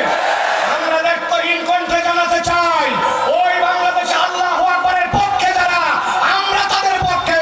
আল্লাহু আকবারের পক্ষে যারা ভারতীয় আধিপত্যবাদের বিরুদ্ধে আগামীর বাংলাদেশ থাপ্পড় লাগানো বাংলাদেশ। রাজি তো যুবক? মুরব্বীদের জি আমরা নিব, আপনাদের সকল জি হচ্ছে ভুয়া, ঠিক না? বিগত 50 বছর আপনারা কি করছেন আমরা দেখছি। আপনারা সুযোগ পেলেই যখন আপনার পরিবর্তন লাগবে তখন 1 কাপ চা আর সামান্য একটুখানি আপনি বিড়ি দিয়া ইমান বেচে ভাবেন, ঠিক না? নতুন বাংলাদেশে তরুণ যুবকদেরকে এগিয়ে আসতে হবে। রেডি তো সবাই? নতুন বাংলাদেশ গড়তে রেডি তো সবাই? মনে রাখতে হবে ওই বাংলাদেশ বৈষম্যহীন হবে অন্য কিছু দিয়ে নয়, কোরআন দিয়া। ওই বাংলাদেশ বৈষম্যহীন হবে কি দিয়া? আল্লাহ রাব্বুল আলামিনের বিধান দিয়ে, ঠিক না? অনেকের এগুলা কথা শুনলে জ্বলে, ভিতরে পছন্দ হয় না। আমরা তাদেরকে চিনি, আমরা জ্বলাতে চাই না, কিন্তু আপনি জ্বললে আমাদের কিছু করার নেই, ঠিক না? চলেন তাহলে আমরা সরাসরি কোরআনুল কারীমের মধ্যে প্রবেশ করব। আর দেরি নয়, আমরা কোরআন থেকে অল্প কিছু কথা শুনে ইনশাআল্লাহ আমরা বিদায় নেব। বিতাড়িত শয়তান থেকে আশ্রয় প্রার্থনা করে সমস্বরে একযোগে আমরা সকলে এখন কোরআনে প্রবেশ করব। আমার সাথে মা বোনরা সহ সকলে একসাথে পড়েন আউযু বিল্লাহি মিনাশ শাইতানির রাজিম বিসমিল্লাহির রাহমানির রাহিম ওয়াতলু আলাইহিম নাবা'আল্লাযী আতাইনাহু আয়াতিনা فانسلخ منها فأتبعه الشيطان فكان من الغاوين আল্লাহ রাব্বুল আলামিন নবীজি সাল্লাল্লাহু আলাইহি সাল্লামকে বলছেন গভীর মনোযোগ এ আমার হাবিব আপনার প্রতি এখন যে ওহী দেওয়া হলো এই ওহীটা আপনাকে দেওয়া হলো আপনি এটা তেলাওয়াত করবেন কিয়ামত পর্যন্ত আপনার উম্মতের কাছে যেহেতু নবী প্রেরণের অন্যতম উদ্দেশ্য আল্লাহ রাব্বুল আলামিন বলেছেন ইব্রাহিম আলাইহিস সালাম যে দোয়া করেছিলেন রব্বানা ওয়া বা'আথ ফীহিম রাসূলাম মিনহুম ইয়াতলু আলাইহিম আয়াতিক তিনি এসে আল্লাহর আয়াত তেলাওয়াত করবেন হে নবী আপনাকে দায়িত্ব দেওয়া হলো আপনি তেলাওয়াত করেন এখন আল্লাহর পক্ষ থেকে আয়াত কি ঘটনা কি আয়াত তেলাওয়াত করবেন আল্লাহ বলছেন নাবা আল্লাযী আতাইনাহু আয়াতিনা আল্লাহর পক্ষ থেকে আয়াত দেওয়া হয়েছিল একদল লোককে কিন্তু আল্লাহর আয়াত জানার পরেও চিনার পরেও ওই মানুষগুলা ফানসালাখা মিনহা সেখান থেকে মুখ ফিরায় নিয়েছিল আব্দুল্লাহ ইবনে মাসউদ রাদিয়াল্লাহু তাআলা বলছেন আল্লাহ নবীকে আল্লাহ রাব্বুল আলামিন মূলত ফিরাউনের কওমের একজন লোকের কথা বলেছেন লোকটার নাম ছিল বালআম ইবনে আবার ওই লোকের যোগ্যতা ছিল ফেরাউনের কওমে হওয়ার পর আবেদ বান্দা ছিল আল্লাহর কাছে যা ফরিয়াদ করত কবুল হয়ে যেত ফেরাউনের সম্প্রদায় যখন মূসা আলাইহিস সালাম আসলেন আসার পরে যখন দাওয়াত দিলেন তখন আস্তে আস্তে করে মানুষজন দুই ভাগ হতে লাগলো একদল লোক এসে বালামকে বলল বালাম আমাদের কওমের মধ্যে এমন একজন লোক আসছে যে আমাদের মধ্যে বিভক্তি সৃষ্টি করতেছে তুমি তার বিপক্ষে বদদোয়া করো যেন সে ধ্বংস হয়ে যায় সাথে সাথে বালাম বলল তোমরা কি যেই লোকের কথা বলতেছো সেই লোককে মূসা বলে আমি তো শুনেছি তার অনেকগুলা পারফরম্যান্স আছে যেইগুলা অস্বাভাবিক ওইগুলা তো ঐশ্বরিক আল্লাহর পক্ষ থেকে ছাড়া সম্ভব নয় বুকের মধ্যে হাত দেয় দেওয়ার পরে হাত বের করে হাতের থেকে এমন আলো বের হয় সূর্যের মতো পাওয়ার কিন্তু হাত তার জড়ায় ফেলে না আবার প্রয়োজন না থাকলে আস্তে করে বগলের নিচে হাত দেয় হাতটা থেকে আলো নিভায় যায় ঘুমায় থাকে আর তার মেষগুলা মাঠের মধ্যে চড়ে পাশে একটা লাঠি পুঁতে রাখে ওই লাঠিটা দিয়ে ঘুমায় যায় যখন মেষের পাল থেকে কোনো মেষ এদিক ওদিক নড়াচড়া করে ওই লাঠি একাই উঠে দুইটা মেষগুলাকে লাইন মতো নিয়ে আসে আবার লাঠি দাঁড়ায় যায় দুনিয়ার যত বড় জাদুকরই হোক ওই জাদুকর যদি ঘুমায় যায় তার জাদু শেষ হয়ে যায় কিন্তু এই লোক তো জাদুকর মনে হয় না সাথে সাথে ওই লোকেরা বললো তোমার কাছে কি আমরা ওয়াজ শোনার জন্য আসছি নাকি এগুলো তো আমরা জানি বুঝে আসছি তুমি তার বিপক্ষে বদদোয়া করো যাতে সে ধ্বংস হয়ে যায় বলতেছে না এই বদদোয়া করা মনে হয় আমার কাছে মনে হচ্ছে এটা ঠিক হবে না লোকজন তখন তার উল্টা বুঝ দিল মনে করছে আমাদের স্বার্থে আসছি না তোমার স্বার্থে আসছি আজকে তোমার দোয়া কবুল হয় বলে না তোমার কাছে লোক আছে তোমার কাছে হাদিয়া দেয় তোমার খানকায় এত মানুষ আছে এখন সেই লোক যদি দোয়া করে আর কবুল হয় তোমার তো ভাত অর্ধেক হয়ে যাবে সমাজে তোমার কোনো মূল্য থাকবে না মিয়া তুমি বদদোয়া করে ধ্বংস করলে তোমারও লাভ খালি আমাদের লাভ না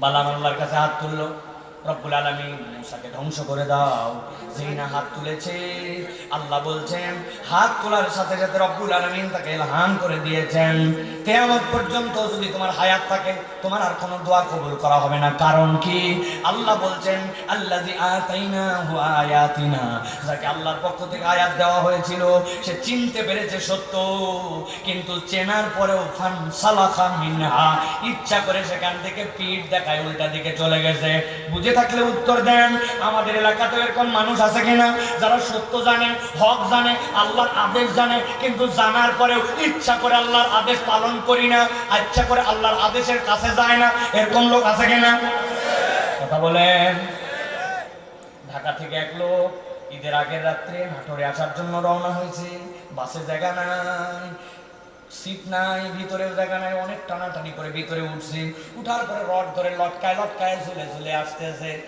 আস্তে হঠাৎ করে শুনে আসরের আজান হাইয়া আলাস সালাত যেই না শুনেছে মনে হয়েছে আসরের নামাজ তো পড়া লাগবে কিন্তু আসরের নামাজ পড়ার জন্য গাড়ি তো ব্রেক দেয় না নামবে যে সে উপায়ও নাই দাঁড়ায় দাঁড়ায় নামাজ পড়বে ওযু নাই আবার তায়াম্মুম করবে পরিবেশ নাই কিবলার দিকে মুখ ফিরাই শুরু করবে এর কোনো সুযোগ নাই এরকম কাহিনী করতে করতে তরপাতে ওই লোকের আসরের নামাজটা নষ্ট হয়ে গেছে, আসরের নামাজটা কাজা হয়ে গেছে, বুঝে থাকলে উত্তর দেন। এই লোক যে নামাজ পড়তে পারলো না, নামাজটা যে তার কষ্ট দিল, কিন্তু তারপরেও নামাজের পরিবেশ পাইল না, এই জন্য যে নামাজ বাদ দিল, এই নামাজটাকে সে বাদ দিল অনিচ্ছায় না ইচ্ছায়? ইচ্ছায় না অনিচ্ছায়? অনিচ্ছায়। তার ইচ্ছা ছিল কিন্তু উপায় হয় নাই। কিন্তু আপনার এলাকায় এরকম লোক আছে কিনা? আসরের আজান হয়ে গেছে, মাঠের কাছ থেকে উঠে উজু করে নামাজ পড়তে পারে, করে না। ভ্যান চালাচ্ছে, ভ্যানটা বন্ধ করে নামাজে দাঁড়াতে নামাজ পড়ে না। মসজিদের পাশে ক্যারাম বোর্ড খেলে, যুবক আসে না, মোবাইল ঠেলতে ঠেলতে চায়ের দোকানে বসে থাকে, কিন্তু নামাজে শরীক হয় না। এখন আল্লাহর ডাক শোনার পরেও কোনো কারণ ছাড়াই আপনার এলাকার যেই লোক নামাজ পড়লো না, ওই লোকটা যে নামাজ বাদ দিল, এই নামাজটা বাদ দেওয়া কি তার অনিচ্ছায় না ইচ্ছায়? বুঝে বলেন, অনিচ্ছায় না ইচ্ছা? আল্লাহ বলছেন আল্লাযী আতাইনাহু আয়াতিনা ফানসালাখা মিনহা, তাকে আল্লাহর আয়াত দেওয়া হয়েছিল, চিনতেও পেরেছিল, কিন্তু আল্লাহর আয়াত চিনে গুরুত্ব দেয় নাই, সে সেখান থেকে পৃষ্ঠ প্রদর্শন করেছে। এটা তার 1 নম্বর দোষ। নবী জানান, কেউ যদি 1 নম্বর দোষের মধ্যে ঢুকে যায়, আল্লাহ রাব্বুল আলামিন অটোমেটিক তাকে দ্বিতীয় একটা দোষের পাবন বানায় দেন। কি বানান? আল্লাহ বলছেন ফাআতবাহু শাইতান ফাকানা মিনাল গাওয়িন। একবার যদি কেউ জেনে বুঝে আল্লাহর আয়াত জানার পরেও সেখান থেকে পৃষ্ঠ প্রদর্শন করে, আল্লাহ বলছেন ফাআতবাহু শাইতান, সাথে সাথে শয়তান তার অনুসরণ করতে শুরু করে। আর একবার শয়তান যার অনুসরণ করতে শুরু করে, ফাকানা মিনাল গাওয়িন, আল্লাহ বলছেন নিশ্চিত সে পথভ্রষ্ট হয়ে যায়। এখানে একটু বোঝার কথা আছে। আমরা ঢাকাতে আমাদের বাচ্চা কাচ্চা যদি বেয়াদবি করে, দুষ্টামি করে, উল্টা পাল্টা করে, আমরা মাঝে মাঝে বকা দেই। আপনারা বকেন কিনা খেয়াল করেন তো? এরকম এই বাচ্চা শয়তানি করবি না, এই দুষ্টামি করবি না, এটা ফাজলামি করবি না, এই কাজ কিন্তু শয়তানি কাজ, তুই এটার থেকে দূরে থাক, বলেন কিনা আপনারা? মানে কি, ওই ছেলে যেই কাজ করতেছে ওইটা শয়তানি কাজ, আপনি বুঝেছেন, ওইটা যদি করে তাহলে শয়তানের অনুসরণ করা হবে। কিন্তু আল্লাহ এই জায়গায় ভিন্ন কথা বলেছেন। আল্লাহ বলছেন যে বেটা ফানসালাখা মিনহা, আল্লাহর আয়াত জেনে বুঝে অস্বীকার করবে, আল্লাহ বলছেন সে তখন শয়তানের অনুসরণ করে না, ফাআতবাহু শাইতান, শয়তান তার অনুসরণ করে, ফাকানা মিনাল গাওয়িন। একবার যদি কারো পিছে শয়তান লেগে যায়, ওই বান্দা পথভ্রষ্ট ছাড়া তার কোনো উপায় নাই। তাহলে এখানে দোষ পেলাম কয়টা? কথা বলেন, জোরে বলেন, সবাই বলেন। দুইটা। আল্লাহ বলছেন নবী সামনে বেরোন। আল্লাহ বলছেন ওয়ালাউ শি'না লারাফা'নাহু বিহা, নবী জানায় দেন যদি আমি চাইতাম আর তারা যদি আল্লাহর অনুগত হতো, লারাফা'নাহু বিহা, সে দুনিয়ার মর্যাদা চায়, আল্লাহর কাছে প্রিয় পাত্র হতে চায়, কিন্তু সে আল্লাহর কথার থেকে দূরে চলে গেছে। কিন্তু আমি আল্লাহ বললাম ওয়ালাউ শি'না লারাফা'নাহু বিহা, যদি সে আল্লাহর অনুগত হতো আমি রব্বুল আলামিন তার মর্যাদা বাড়ায় দিতাম। কিন্তু ওই লোক আগে করছে 2টা অপরাধ। আল্লাহ বলছেন সে আল্লাহ রব্বুল আলামিনের অনুসরণ না করে, সে আল্লাহ রাব্বুল আলামিনের মর্যাদাকে বিশ্বাস না করে, সে আরো 2টা অপরাধে যুক্ত হলো। আগে ছিল 2টা, পরে আরো 2টা, তাহলে টোটাল অপরাধ কয়টা? সবাই বলে নাই কয়টা? হাতগুলা রেডি করেন, তাড়াতাড়ি করেন, হাত সব নিচে নামান, আমি জিজ্ঞাসা করবো টোটাল অপরাধ কয়টা। একসাথে হাত তুলে বলতে হবে 4টা। টোটাল অপরাধ কয়টা? সব হাত উঠে নাই, শেষ চান্স, হাত নামান। টোটাল অপরাধ কয়টা?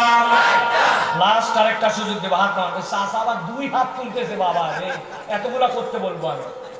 টোটাল অপরাধ কয়টা? মাশাআল্লাহ, হাত নামান। চিন্তা করবেন হুজুর এত হাত তোলা মোলা কি শুরু করলেন? কারণ আছে। আমি প্রথমেই বলেছি আজকের ওয়াজ আপনাকে বাড়িতে নিয়ে যাওয়া লাগবে, ঠিক কি না? মা বোনেরা কি ওয়াজ শুনতেছে? শুনতেছে? কেমনে বললেন আপনি শুনতেছে? আন্দাজি দেখা হয়েছে একটা মেয়ের সাথে, বলছে হে তুই না হেলে না, ও বাবা তোর ছোট দেখছি, তোর আবার বেটি হচ্ছে, এই যে গল্প উঠে গেছে। কিসের ওয়াজ? হেলেনার শাশুড়ি খারাপ, বলেন না যাতে আমার ননদ মানুষই লয় আছে কিনা?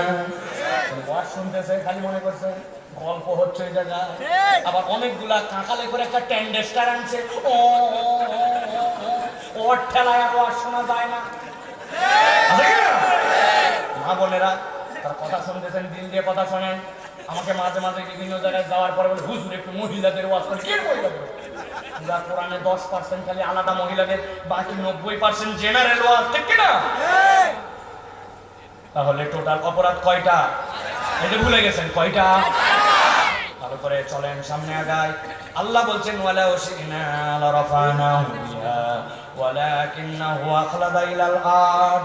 আল্লাহ বলছেন তাদের 3 নম্বর অপরাধ, ওই মানুষগুলা আল্লাহর আয়াত থেকে কেবল সরেই নাই, বরং ওই মানুষগুলা নিরেট দুনিয়াদার হয়ে গেছে। আখলাদা ইলাল আরদ আরবিতে খুলদুন মানে এমন চতুষ্পদ জন্তু যাদের 4টা পা থাকে, মুখটা সবসময় নিচের দিকে থাকে, পানি খাক, ঘাস খাক, খড় খাক, যা খাক, মাথা উঁচু করলেও মাথা নিচের দিকেই রাখে সব সময়। ওরা স্বাভাবিকভাবে মাথা নিচের দিকে রাখায় প্রাণী। নাম বলেন, ধরে বলেন, আরেকটা বলেন, আরেকটা বলেন। আল্লাহ বলছেন আমি তো তাদেরকে মানুষ বানাইছিলাম, কিন্তু এই মানুষগুলা নিরেট দুনিয়াদার হয়ে গেছে, হালাল হারামের বিবেচনা করে না, আল্লাহ রসুলের কোনো তোয়াক্কা করে না, ওর কেবল দুনিয়া লাগবে, দুনিয়া, দুনিয়ার সাথে যা ইচ্ছা তাই করতে পারে। এরকম মানুষও আমাদের দেশে, এই সমাজে আছে কিনা? দুইটা লোককে আমি একটু চিনাই দেই, চিনবেন আপনারা? আপনি না করে বাজার করার জন্য গেছেন, ঈদের সময় কাপড় কিনতেছেন, একটা কাপড়ওয়ালার সাথে দরদাম করা শেষ, ও আপনারে বলতেছে আরে ভাই বলেন না, আপনার মতো সেনা লোক বলে কেনা দামে দিলেন, বাপ দাদার জন্মে আপনার দেখেনি, বলছে সেনা লোক, কেনা দামে দিলাম বলে 500 টাকা কাল্লা কাটে ফেলছে। আচ্ছা কেনা। আবার গেছেন আপনি 11টার সময়, বলছে আপনি আমার বোনের কাস্টমার, উড়িয়ে আগে 50 জনের কাছে বেচা শেষ, কেবল হালাল মাল, হালাল দোকান, হালাল আইটেম, একটু ব্যবসা করার জন্য বোনের কাস্টমার বলে আপনাকে চালায় দিতে। আছে কিনা? ওয়ালাকিন্নাহু আখলাদা ইলাল আরদ। ওর কাছে আল্লাহ রাসূল কোনো টেনশনের বিষয় নয়, ওর ব্যবসা হওয়া লাগবে, দুনিয়া কামাই করা লাগবে, এই জন্য যা ইচ্ছা তাই করতে পারে। আছে কিনা?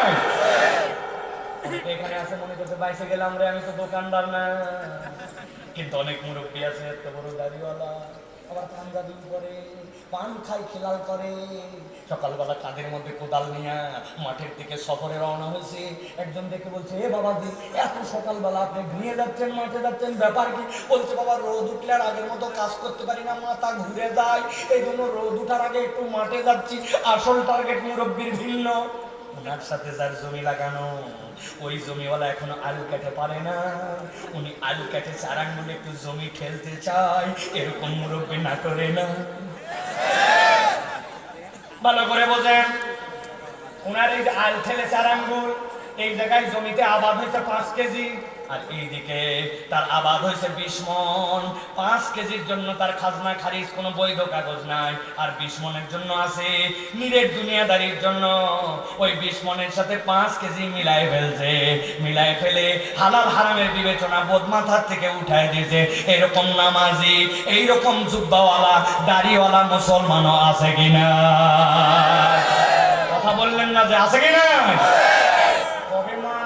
বাপ মরে গেছে, বাপ মরে যাওয়ার সময় বলে গেছে বাবারে মায়ের তো তোর বোনের জমিগুলা কিন্তু ফিরাই দে। বোন ঘুরতে ঘুরতে শেষ, কিন্তু এখন পর্যন্ত বোনের জমি দেয় নাই। অথচ উমরা হাজি, পাইকারি হাজি, টাটকা হাজি, এরকম মুসলমানও আছে কিনা? হজে দেওয়ার আগে নাটোরের দিকে কি খাওয়া দাওয়া করায় ভাই?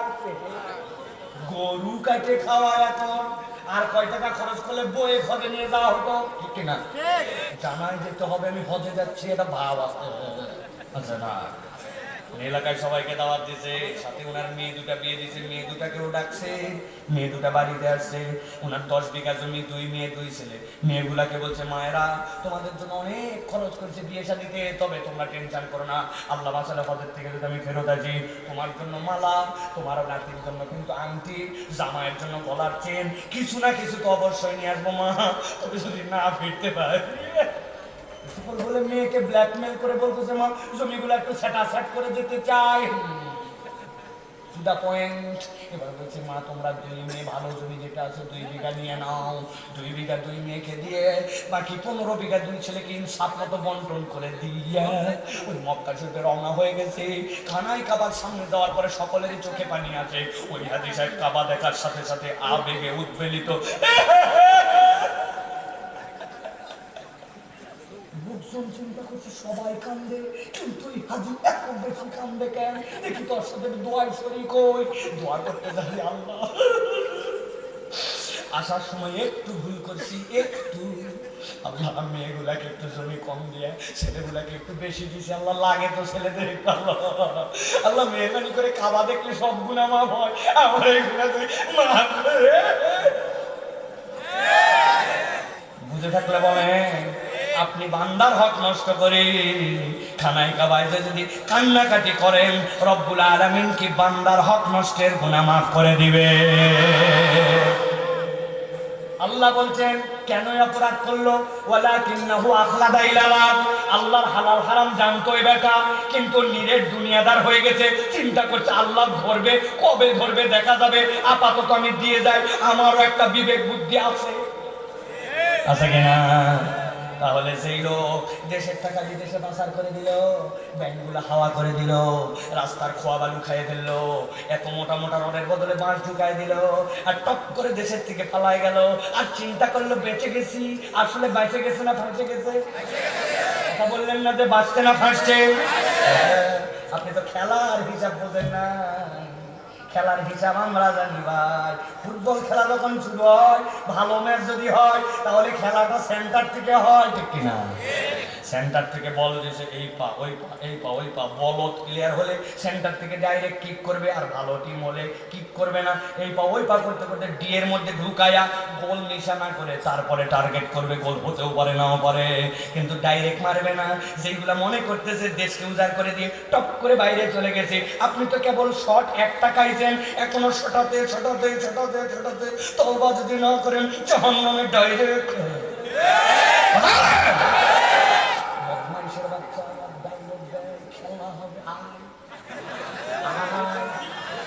আমরা জায়গা মতো আছি, আল্লাহর দয়া, আলেম ওলামা একটাও পালায় নাই, তৌহিদপন্থী লোক একটাও পালায় নাই। যাদেরকে বিনা হিসাবে বিনা বিচারে ফাঁসি দিচ্ছ তাদের পরিবার এই দেশে আছে। যারা অন্যায় করেছ রব্বুল আলামিন লাথায়া তাদেরকে বাইর করে দিয়েছে। চলে কার কার হাত তোলে?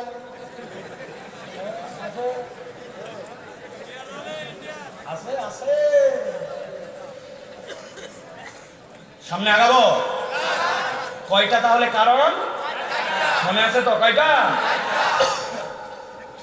আল্লাহ বলছেন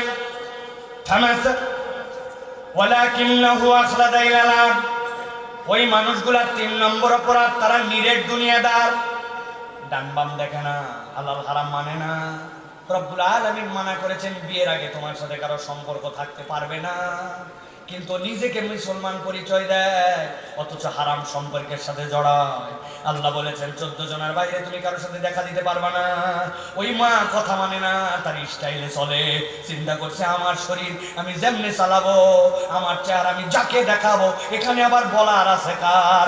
আল্লাহ বলছেন ওয়ালাকিন্নাহু আখলাদা ইলাল আরদ, ও জানে আল্লাহর বিধান, কিন্তু নিরেট দুনিয়াদার হয়ে যাওয়ার কারণে আল্লাহর বিধান ভুরুক্ষেপ করে না, ঠিক না? 4 নম্বরে আল্লাহ বলছেন তাদের আরেকটা অপরাধ আছে। কি অপরাধ? আল্লাহ বলছেন ওয়াত্তাবা হাওয়া, ওই মানুষেরা মন পছন্দ জিন্দেগি চালায়, ইসলামও পালন করে, আবার তার মন যতটুকু চায় না ততটুকু ইসলাম থেকে দূরে চলে যায়। এরকম মুসলমান আমাদের মাঝে আছে কিনা? আছে বলেন না বলেন? আমরা আজকে আবার কি আল্লাহর বিধানও পালন করি, আবার নিজের জীবনের স্টাইল আমি নিজে রেখে, ওই যে মুরব্বী 70+ বয়স হয়ে গেছে, আপনার মুখে দাড়ি নাই কেন বাবা? বলছে বাবা আর বলো না, তোমার চাচি আম্মা লাইক করে না, আছে না? চাচি পছন্দ করে না, তুমি দাড়ি রাখে না। 70 বছর বয়স হয়ে গেছে, এরকম মুরব্বী আছে। যুবক আমার মুখে দাঁড়িয়ে নাই কেন? বলছে আমার বিয়ের কথা চলতেছে তো হুজুর, যে মেয়ের সাথে বিয়ের কথা হচ্ছে সে আবার আগেই বলছে ওই হুজুর হুজুর হুজুর হুজুর স্যাংরা পছন্দ করে না। তো হুজুর হুজুর মানে কি মুখে দাঁড়িয়ে? আমি আপনাকে ফতোয়া দিলাম, এলাকার মুহাদ্দিসিনে কেরাম মুফতিদের কাছে যাবেন, যেই মহিলা দাড়িওয়ালা পছন্দ করে না, যদি বিয়ের আগে আপনি জানতে পারেন তাহলে সে প্রকাশ্য একটা ফিস্ক এবং ফাসেক এইটার কাজ সে পছন্দ করে। আর এই পছন্দ করার কারণে ওই দাড়িওয়ালা যুবকের ওই মহিলাকে বিয়ে করা জায়েজ না। দাড়ি নিয়ে ক্রিটিসাইজ করে, টিটকারি মারে, আছে না ভাই? আছে না? ওই যে ঢাকায় একটা ঘটনা ঘটছে, একজন লোক টিটকারি করার জন্য এক ছেলের দাড়িটা একটু সোখা সোখা লম্বা, ওকে বলছে তোর দাড়িটা তো ছাগল ছাগল লাগে। কি বলছে? অনেকের আসে না এরকম দাড়ি, বলছে ছাগল ছাগল লাগে, টিটকারি করে। ওই ছেলে বলছে বুক ফুলাই করে অ্যাবসলিউটলি রাইট স্যার। আমি ওরা টিটকারি করার জন্য বললাম, আর ওই বলতেছে আপনি যা বলেছেন ঠিক বলেছেন, কেন এই কথা বললি? বলছে স্যার আমি যেমন তেমনই তো বলছেন, এখানে ভুল কি বলছেন? বলছে বাপরে স্মার্ট ছেলে, এর তো উত্তেজিত করা গেল না। ছেলে বলছে স্যার যেহেতু সত্য কথা আপনিও বলছেন, আমিও একটা সত্য কথা বলতে চাই, ইফ ইউ পারমিট মি। বলছে অ্যালাউ, বলো তুমি। সাথে সাথে বলছে স্যার আমার দাঁড়িয়ে এরকম জন্য আপনি ছাগল ছাগল বলেছেন, লাগে যেরকম সেরকমই, তবে আপনার চেহারার দিকে তাকালে আমার কুত্তা কুত্তা লাগে। কুত্তার মধ্যে দাঁড়িয়ে আছে তো, আরো নিচে নামবো দরকার আছে? আর বুঝে নেন, আপনার মনের এটা কেবলমাত্র ইচ্ছা ওয়াত্তাবা হাওয়া, আপনি আপনার নফসের ইতাআত করতেছেন, এছাড়া কোনো কারণ নাই, ঠিক না? অনেক মানুষ খুঁজে পাবেন, আপনার এলাকায় আছে কিনা জানি না, আমাদের ঢাকা শহরের বিয়ে আর আপনাদের বিয়ের মিল আছে কিনা জানি না। বলেন তো ভাই, আপনাদের এলাকায় কি বিয়ে শাদী হয়? কথা বলেন। এমন কোন মাহফিল নাই যে মাহফিলে আমি এই কথা বলি না।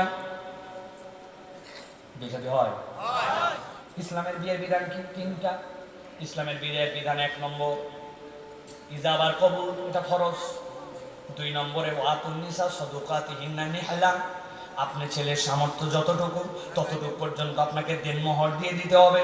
3 নম্বর বিধান হচ্ছে আউলি মোলাউবি শাতিন, একটা ছাগলের বাচ্চা দিয়ে হলেও আপনাকে আপনার আল্লাহর জন্য ছেলের বাড়িতে নিয়ে আসার পরে একটা ওলিমার অনুষ্ঠান করা লাগবে। ইজাবার কবুল, তার জন্য দেনমোহর আর তার জন্য ওলিমার অনুষ্ঠান, যত আনন্দ যত মজা যা কিছু ইসলামের এর মধ্যে আপনার সমাপ্ত। কিন্তু নাটোর অঞ্চলের বিয়ে এর মধ্যে সমাপ্ত নাকি আরো কোনো কিছু আছে? আছে। কি আছে? 3 দিন আগের থেকে হলুদ সন্ধ্যা, 2 দিন আগের থেকে ভাবিদের দ্বারা গোসল সন্ধ্যা, 1 দিন আগে, এরপরে হচ্ছে এলাকায় মেহেদি সন্ধ্যা। আর এলাকার সবচেয়ে ভালো ভালো ডেক বক্স যেইগুলো আছে ওইগুলা বাড়ির মধ্যে নিয়ে যায় 10 দিন আগের থেকে এলাকাবাসীকে ফাটাফাটি ভাবে কষ্ট দেওয়ার জন্য বিরাট বড় বাদ্যযন্ত্রের আয়োজন। ওই বাড়ির থেকে শুধু একটাই শব্দ,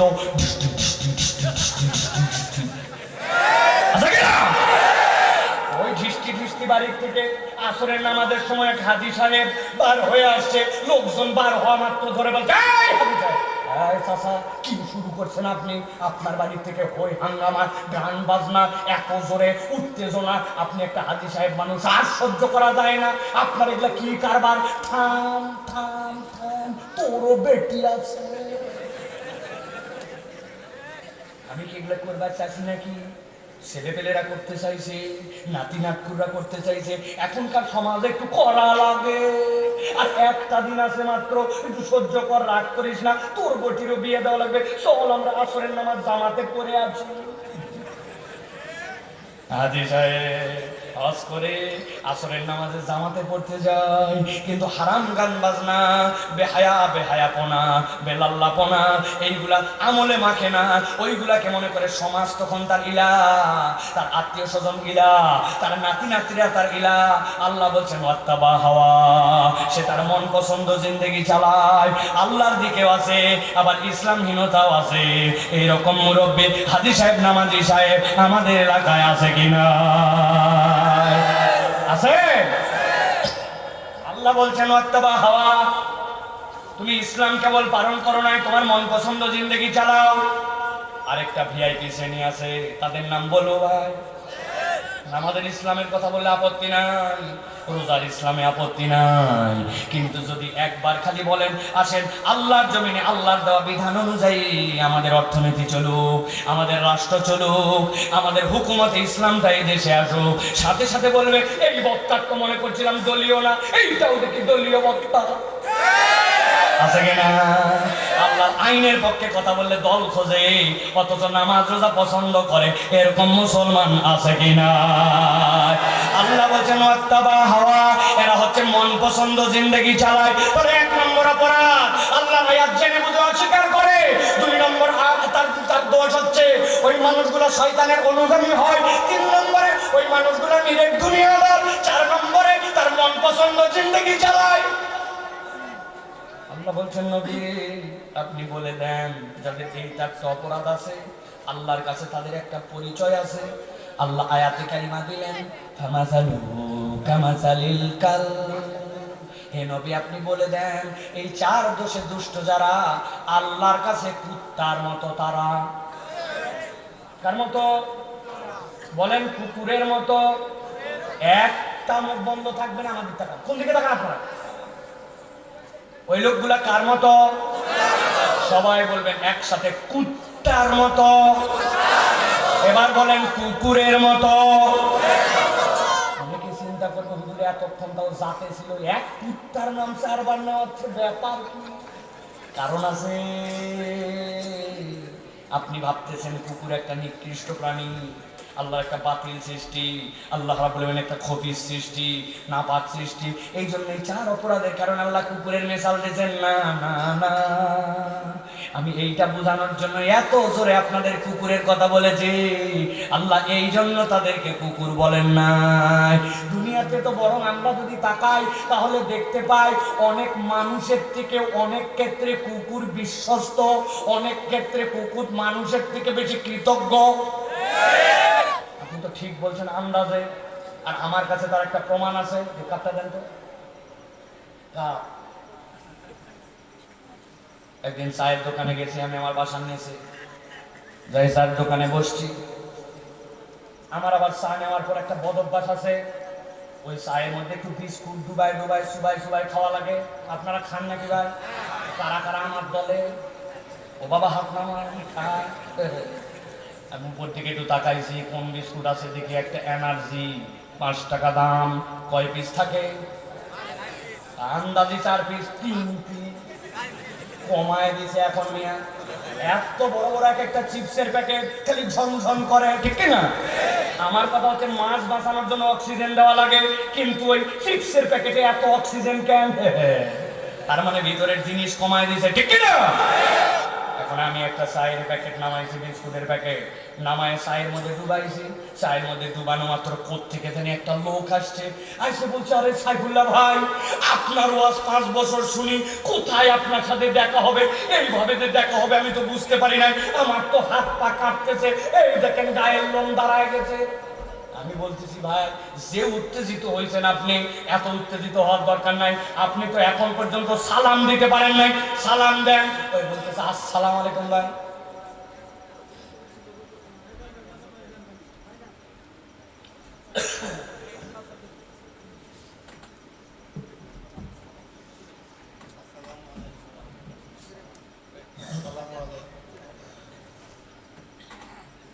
ভালো করে খেয়াল করেন। ওই লোক আমার দিকে তাকায়, হুজুর আপনার যে দেখবো আমি তো বুঝি নাই। বলছি ভাই এত উত্তেজিত হয় না, মেহরবানি করে আগে সালামটা দেন। বলছি হুজুর আসসালামু আলাইকুম। ওয়ালাইকুম সালাম। বসেন আমার সাথে একটু চা খান, বসেন। বলেন তো অনেক সময় আপনার সাথে যদি এরকম মানুষের দেখা হয়ে যায় আপনি এক্সাইটেড হয়ে যান, হয় কিনা? হঠাৎ করে দেখছেন আপনি পাশের দোকানে আজারি ভাই চা খাচ্ছেন, আপনি যদি দেখেন কিরকম হবে? হবে কিনা? আল্লামা মামুনের হককে দেখছেন আপনার পাশে বসে আছে, আপনার ভিতরে একটা আনন্দ হবে, হবে কিনা? ওই লোক দেখে বসছি, আমি ওখানে বসাইছি, উত্তেজনায় দেখতেছি কাঁপতেছে, ভাই বসেন আমার সাথে বলে চা খান। এখন ওই যে বিস্কুট ডাবায়া আমি চায়ের মধ্যে চুবাইয়া 10-12 সেকেন্ডে গেছে। এবার বিস্কুট তুলে যেই না মুখে দিতে যাব, যাওয়ার আগে দেখি বিস্কুট অ্যাক্সিডেন্ট করছে। বিস্কুট অ্যাক্সিডেন্ট করে যেই না নিচে পড়ে গেছে, পাশে বসা ছিল একটা কুত্তা। ওই কুত্তা দেখে মাথা নিচু করে দৌড়ায় ওখান থেকে দেখে চলে আসছে।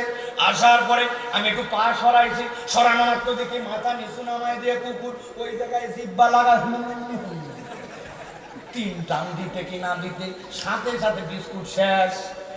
ওই দিনের মতো বিস্কুট খাওয়া শেষ, আমার চা খাওয়া শেষ। সোয়া 2টা বিস্কুট দিয়ে চা খাই বাড়ি চলে গেছি আমি। পরের দিন আবার ওই দোকানে এসে বসছি। বসার পরে যেই না চা খেতে বসছি, হঠাৎ করে দেখি কোথার থেকে একটা কুকুর মাথা নিচু করে লেজ ডাউন দিয়ে এরকম করতে করতে আমার কাছে চলে আসে। এই কুত্তা সরা নাই দোকানদার, আমি নামাজ পড়তে যাবো, মুখে লালা লাগলে আমার ঝামেলা আছে, গা ভেজা ভেজা মনে হচ্ছে, যদি লাগে তো না সরান। বলতে হুজুর টেনশন নিয়েন না, এই কুকুর আপনাকে ডিস্টার্ব করতে আসে নাই। তাকায় দেখেন ওর লেজ ডাউন আর মাথা নিচু। গতকালকে যে আপনি বিস্কুট খাওয়াইছিলেন, ওই বিস্কুট খাওয়ানোর কৃতজ্ঞতা জানানোর জন্য লেজ নামায় মাথা নিচু করে আপনার কাছে এরকম করে। আমি আপনাদের কাছে জিজ্ঞাসা করতে চাই, যেই কুত্তা আজকে আমাকে মাথা নিচু করে কৃতজ্ঞতা জানাতে আসছে, ওই কুকুরকে কি গতকালকে আমি বিস্কুট খাওয়াইছিলাম নাকি বিস্কুট পড়ে গেছিল? কথা বলেন, বিস্কুট খাওয়াইছিলাম না বিস্কুট অ্যাক্সিডেন্ট করছিল? একটা বিস্কুটের 4 ভাগের 3 ভাগ এইটুকু খেয়ে 24 ঘন্টা পরে কুকুর এসে আপনার প্রতি কৃতজ্ঞতা জানায়। কিন্তু দুনিয়ায় আপনি এমন মানুষ খুঁজে পাবেন, তার বিপদে আগায় আসছেন, তাকে টাকা হাওলাত দিয়েছেন, তার যখন অভাব ছিল তার পিছে ছিলেন, তার সন্তানটাকে এগিয়ে দেওয়ার চেষ্টা করেছেন, কিন্তু এখন তার একটা অবস্থান হয়েছে, এখন আপনার একটু সহযোগিতা দরকার, টাকা ফেরত একটু পাওয়া দরকার, ধার দিয়েছেন ওই টাকাটা আপনার উদ্ধার হওয়া দরকার, তার একটু সহযোগিতা দরকার। এখন চোখ তার উপর দিকে উঠে গেছে, আপনাকে চেনে না, টাকা ফেরত দেয় না, উল্টা তো উপকার দূরের কথা, সুযোগ পাইলে বাঁশ দিতেও ছাড়ে না। আছে কিনা? তাহলে আল্লাহ বললেন ফামাসালুহু কামাসালিল কালব। আমি আল্লাহ বললাম এই 4 অপরাধ যার মধ্যে আছে সে হচ্ছে কুত্তার মতো। তাহলে কুকুরের কথা কেন বললেন আল্লাহ? আল্লাহ বলছেন নবী আপনি সামনে বের হন, আপনার উম্মতকে বলে দেন। আল্লাহ বলছেন ইন তাহমিল আলাইহি আলহাস আও তাতরুকু ইয়ালহাস যালিকা মাসালুল কওমিল্লাযিনা কাযযাবু বিআয়াতিনা। ওমা দুনিয়ার মানুষেরা, আমি কুকুরের কথা অন্য কারণে বলি নাই। আল্লাহ বলছেন কুকুরের পিঠে কেউ বোঝা চাপাও না, কিন্তু বোঝা চাপালেও কুকুর দেখবে অস্থির, বোঝা না চাপালেও অস্থির। আরবি যারা জানেন তারা বুঝবেন, লাহসুন শব্দের অর্থ ইয়ালহাস যেখান থেকে আসছে, কুকুর যখন জিহ্বা বের করে পানির পিপাসায় যখন জিহ্বা বের করে থাকে, জিহ্বাদের লাল পরে, এই জিহ্বা বের করাটাকে বলে লাহসন। ওইটা কুকুর শীতেও করে, গরমেও করে, ঘাবড়ানি দিলেও করে, নিচে দাঁড়ায় থাকলেও করে। আল্লাহ বলছেন যারা আল্লাহর আয়াত জেনে বুঝে অস্বীকার করবে, শয়তানের অনুগামী হয়ে যাবে, নিরেট দুনিয়াদার হবে, মন পছন্দ জিন্দেগি চালাবে, আল্লাহ বলছেন ওই ব্যক্তির জিন্দেগিটা উভয় জাহানে আমার কাছে কুকুরের মতো। সে জীবনে কোনোদিন প্রশান্তি পাবে না, আর তার অস্থিরতা কাটবে না। আল্লাহ বলছেন দুনিয়ার জীবনেও তার ব্যর্থ, আবার পরকালের জীবনটাও হবে তার অস্থির। ঠিক কিনা? বুঝে থাকলে বলেন যারা ঠিক বলছে আমরা, ইনক্লুডিং মি, আমাদের জীবনটা কি এখন সুস্থির না অস্থির? চাই চাই আরো চাই। এই দেশে একটা ব্যক্তি একাই 57,000 কোটি টাকা দেশ থেকে পাচার করছে। এক মানুষের বেঁচে থাকতে কয় টাকা লাগে, অথচ এক মানুষ 57,000 কোটি টাকা দেশের হাওয়া করে দিয়েছে। ঠিক কিনা? মানে কি অস্থির, চাই আরো চাই। কি চাই, কেন চাই, কি জন্য চাই জানি না ভাই। আল্লাহ বলছেন হিসাব মিলাও, হিসাব মিলাও। তোমার জীবনে এই 4টা পয়েন্টে ধরা খাওয়া আছে।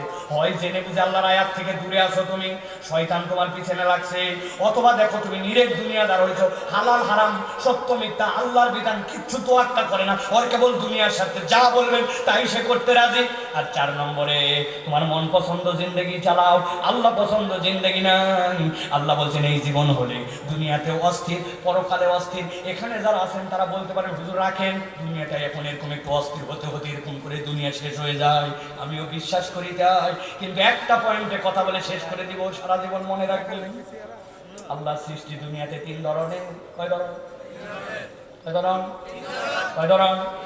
মুখস্থ করেন। একটা হচ্ছে ক্ষণস্থায়ী, একটা হচ্ছে দীর্ঘস্থায়ী, আর একটা হচ্ছে চিরস্থায়ী। আপনার সামনে একটা লাউ গাছ উঠলো, লাউ ফল দিল, আবার চলে গেল। মুরগির বাচ্চা আপনার সামনেই বেরোলো, আবার জবাই করে আপনি মুরগি খাই ফেললেন। মাছের পোনা ছাড়লেন, বড় হলো, খাইলেন, শেষ হয়ে গেল। আপনার সামনেই সৃষ্টি, আপনার সামনেই শেষ। আল্লাহরই সৃষ্টি, কিন্তু ক্ষণস্থায়ী। আর একটা দীর্ঘস্থায়ী, ওই যে আসমান মাথার উপরে আছে, সূর্য মাথার উপরে আছে, সমুদ্র সমুদ্রের মতো আছে। দীর্ঘস্থায়ী আল্লাহর সৃষ্টি, কিন্তু এইটারও খতম হবে। আল্লাহ যখন সিংহায় ফুৎকার দিতে বলবেন, এইগুলাও সব শেষ হবে, কিন্তু একটা সৃষ্টি আল্লাহর আছে, যেইটা আল্লাহ বলতেছেন আমি হুকুম দেওয়ার আগ পর্যন্ত শেষ হবে না। আল্লাহ রূহের জগতে রূহ সৃষ্টি করে জিজ্ঞাসা করেছিলেন, আলাস্তু বিরাব্বিকুম, আমি কি তোমাদের রব নই? সবাই বলছিলাম হ্যাঁ আল্লাহ। দুনিয়ায় পাঠানোর পরে দেহর সাথে রূহকে লাগাই দেওয়া হলো, আবার সময় ফুরায় গেল, দেহ আলাদা হয়ে গেল, রূহ ইল্লিন বা সিজ্জিনে চলে গেল। পরকালে যাওয়ার পরে ওয়াল বাসি বাদাল মাউত, আল্লাহ আপনাকে জাগ্রত করে আবার শরীরের সাথে লাগাই দিবেন। এরপরে বলবেন চিরস্থায়ী জান্নাতে যাও বা জাহান্নামে যাও। তাহলে এইটা আল্লাহ চিরস্থায়ী সৃষ্টি। ওই